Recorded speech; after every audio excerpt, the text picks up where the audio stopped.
Sabemos que el primer mandatario, Daniel Noboa, se reunió con el presidente de Italia, Sergio Mattarella. Mientras tanto, sus ministros buscan atraer inversión directa hacia el Ecuador. Fue en el Palacio del Quirinal donde cumplió su última jornada el presidente Daniel Noboa, quien mantuvo un encuentro con su homólogo italiano europeísta Sergio Mattarella, encargado de representar a su país en temas de cooperación internacional ante nuestra delegación. Aquí la cita tuvo un mismo objetivo: fortalecer las relaciones diplomáticas y abrir oportunidades en pro de la estabilidad social y la lucha a la criminalidad organizada, tema crucial para Ecuador. Posteriormente a esto, las visitas oficiales continuaron. La canciller Gabriela Sommerfeld fue recibida por el vicepresidente del Consejo de Ministros y canciller de Italia, Antonio Tajani, mientras que una hora después los representantes ecuatorianos también se reunieron con la delegación de la Fiscal Nacional Antimafia. Quien también participó como parte de la comitiva de este martes fue el ministro de Economía y Finanzas, Juan Carlos Vega, quien junto a la canciller Sommerfeld, en esta última jornada de visita en Italia, realizaron acercamientos con empresarios italianos. En áreas de turismo, de energía limpia, de minería, de petróleo, de construcciones. Hay el interés en el Ecuador y sobre todo quieren mostrar la confianza y el apoyo al gobierno para generar más empleo y mayor inversión. Por su parte, los inversionistas se mostraron receptivos frente a lo que ellos llamaron actualmente un país atractivo y competitivo.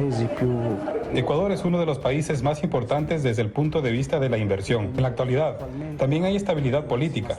La gente es fabulosa, porque hay una gran relación humana. Este segundo viaje oficial del presidente Daniel Noboa culminará el próximo 21 de mayo, pero antes también cumplirá agenda en España y Francia. El presidente Daniel Noboa envió 6 proyectos reformatorios a la Asamblea Nacional de las preguntas de la consulta popular que así lo requerían. Entre los proyectos están el incremento de penas en al menos 10 delitos y la simplificación del proceso de extinción de dominio. El presidente Daniel Noboa tenía un plazo de 5 días para presentar estos proyectos reformatorios respecto de 6 preguntas que recibieron el apoyo popular en la consulta. Así, la Asamblea ahora tiene 60 días para tramitarlos y aprobarlos. Las reformas que planteó el presidente Daniel Noboa en la consulta popular y que fueron apoyadas por la mayoría de ecuatorianos ya llegaron a la Asamblea Nacional. 5 de los proyectos buscan cambiar algunos de los artículos del Código Orgánico Integral Penal y uno de ellos la Ley de Extinción de Dominio. En materia penal, el presidente propone incrementar las penas en al menos 10 delitos. Es así que, por ejemplo, el terrorismo, que hoy se sanciona con 10 a 13 años de cárcel, pasaría a una pena privativa de libertad de 19 a 22 años. La financiación del terrorismo, en cambio, se sancionaría con hasta 26 años de cárcel, es decir, 16 años más de la pena máxima actual. La producción ilícita de sustancias catalogadas a fiscalización, que se sanciona actualmente con 7 a 10 años de prisión, pasaría de 13 a 16 años. En cuanto al tráfico ilícito de drogas, si es en mínima escala, la sanción máxima sería de hasta 5 años. Actualmente es apenas de hasta 6 meses. El presidente no es que ha aumentado 1 o 2 años como suelen hacer las reformas, ¿no? Ahora ha aumentado a casi el doble. En lo que respecta a la delincuencia organizada, la sanción se incrementaría de 22 a 26 años. El asesinato hasta 30 años de cárcel. Pero tenemos otros delitos que no se están reformando, como por ejemplo el homicidio. El homicidio se mantiene de 10 a 13 años. Entonces nosotros vemos aquí que existe una desproporción entre el homicidio y el asesinato. El sicariato también se aumenta a 30 años, el secuestro extorsivo hasta 16, el lavado de activos puede llegar a sancionarse con cárcel de hasta 22 años y la minería ilegal con hasta 20 años de prisión. Una de las actividades criminales que causa mayores conflictos o espacios de violencia y también mayores réditos es la minería ilegal. Los juristas explican que estas propuestas deberán ser debatidas en el legislativo y allí podrían ser moduladas. Pueden determinarse o establecerse ciertas observaciones en relación a modificaciones del proyecto como tal.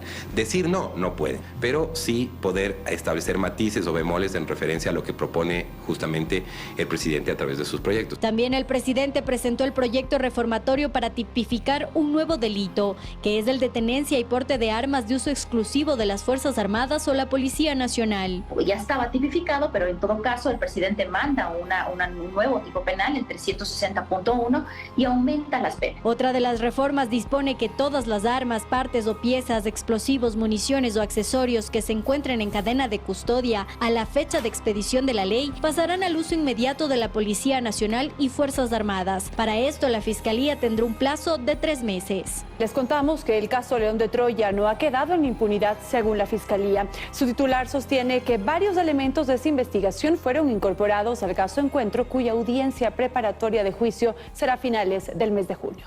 Diana Salazar cree importante ver hacia atrás para entender lo que ha pasado con el caso León de Troya, que asegura no ha quedado en la impunidad. Dice que la investigación por presunto narcotráfico fue llevada por un fiscal en Manabí y no por la Fiscalía General del Estado, pues en la lista de investigados no había personas con fuero de corte. El agente del caso resolvió el archivo por ese delito, pero su despacho creyó pertinente revisar los detalles de las interceptaciones telefónicas, pues sabía que de ahí podían desprenderse otros. Esos detalles, sostiene, fueron incorporados a la investigación del caso Encuentro. Se rescata posibles actos o delitos que se pudieron haber encontrado, y me refiero a tráfico de influencias. Personas que solicitaban cargos, que solicitaban la suscripción de contratos, y es por eso que tiene relación con el caso Encuentro. Es decir, el caso León de Troya no se ha perdido, no se ha archivado, ni ha quedado en la impunidad, sino que estos elementos investigativos han servido para sostener el caso Encuentro. Entonces dice Salazar que se trata de confundir. Aunque no los nombra, se refiere a quienes impulsan un juicio político en su contra y que para el efecto argumentan además que las operaciones de la mafia albanesa en Ecuador quedaron impunes. Responde que no es así.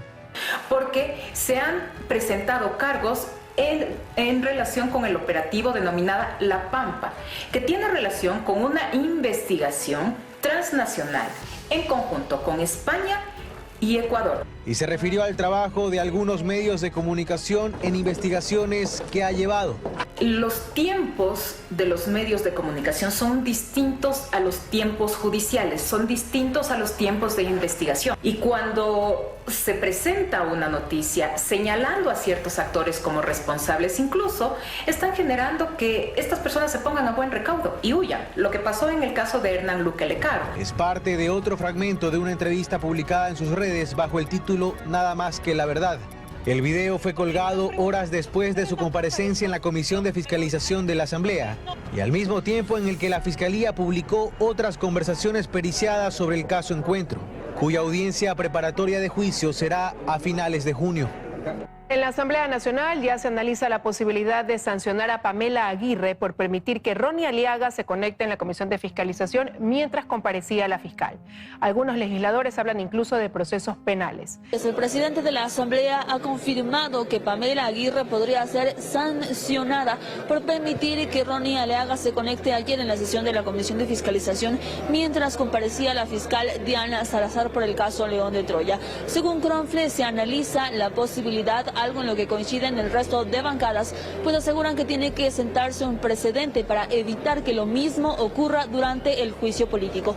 Que la presidenta de la Comisión de Fiscalización haya permitido que Ronnie Aliaga, procesado en el caso Metástasis, se conecte mientras comparecía la fiscal Diana Salazar, generó reacciones en el resto de bancadas, que incluso hablan de la necesidad de sancionarla, algo que ya se estudia, según Henry Cronfle. No respetaron que termine la comparecencia de la señora fiscal para obviamente hacer esta presa. Estamos estudiando para ver si existe una violación del procedimiento legislativo. De acuerdo con los legisladores, Pamela Aguirre violentó además el artículo 170 de la función legislativa por hacer mal uso de las instalaciones del Parlamento para escuchar a un prófugo de la justicia. Hay que analizarlo, lo decía, la Asamblea como tal tiene que tomar una decisión en ese sentido.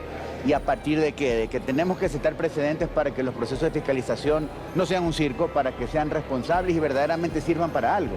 Es una falta grave de 9 a 30 días de suspensión. Pero desde Gente Buena, Gisela Molina va más allá. Lo que nosotros vamos a pedir, más la denuncia que se va a presentar en Fiscalía, por obstrucción a la justicia. La bancada de Revolución Ciudadana, en cambio, rechaza esta posibilidad y niega que conozca el paradero de Aliaga. Además, considera que el correo de todos los miembros de la comisión debería ser intervenido. No cabe porque se trató en el procedimiento parlamentario, que es lo que se sanciona. A puertas de que la Comisión de Fiscalización trate el juicio político, los legisladores creen en la necesidad de hacer un llamado de atención para evitar que una situación así se repita en este proceso. Y bien, si Pamela Aguirre llegara a ser sancionada, esto podría coincidir con la calificación en la Comisión de Fiscalización del juicio político precisamente contra Salazar, por lo que el correísmo perdería al menos un voto. Conflictos legales y políticos envuelven al presidente Daniel Noboa con el sistema de justicia del país. Entre ellos, una demanda de $20 millones por daño moral contra su ex esposa y además una serie de procesos judiciales ejecutados por personas cercanas a Noboa, que ahora se desempeñan como funcionarios públicos. Una demanda contra su ex esposa por $20 millones por supuesto daño moral y cerca de 50 procesos legales muestran a un presidente Daniel Noboa sin intención de dar tregua a su ex familia política, con la que las disputas han trascendido de lo familiar a lo público y estatal, sin distinguir las diferencias. El pasado viernes 10 de mayo, Gabriela Goldbaum, ex esposa de Daniel Noboa, reclamó ante la justicia que su hija de 5 años regrese a su cuidado. Hemos tenido que defender, más que nada, todo el tiempo, de demandas civiles, penales, régimen de visitas, denuncias. Goldbaum también tiene dudas sobre la transparencia del proceso judicial a raíz de una sentencia leída por el juez de forma distinta en la audiencia. En la audiencia oral se dijo una cosa y se dio más de lo que pedía legalmente el padre de mi hija, y luego por escrito me llegó una sentencia totalmente distinta. Ocurre que al frente de la judicatura desde diciembre del 2023 está Álvaro Román Márquez, quien fue abogado de Noboa en varios procesos en contra de Goldbaum y de su familia, según consta en este documento de enero del 2023. En el documento también se identifican otros abogados: Luis Fernando Torres y Felipe Torres, padre y hermano respectivamente del actual viceministro de Gobernabilidad Esteban Torres, ambos del Partido Social Cristiano. O Mónica Palencia, actual ministra del Interior y abogada de la empresa Vinacin S.A., empresa de Noboa, y su esposa Lavinia Balbonesi, involucrada en el reciente escándalo del fallido proyecto inmobiliario en Olón. Además aparecen los abogados de Edgar José Lamas Bombúfal y Yandri Lindao Minda. El primero actuó en uno de los 49 casos que Daniel Noboa emprendió en contra de su ex Gabriela Goldbaum por supuesta violación a la intimidad y difusión de información de carácter restringido. Goldbaum fue sobreseída. En agosto del 2023, cuando Daniel Noboa pasó a la segunda vuelta en las presidenciales de ese año, ambos abogados, Lama Bombúfal y Lindao Minda, presentaron una denuncia en contra de la aseguradora La Unión, cuyo propietario es el ex suegro de Daniel Noboa, Roberto Goldbaum.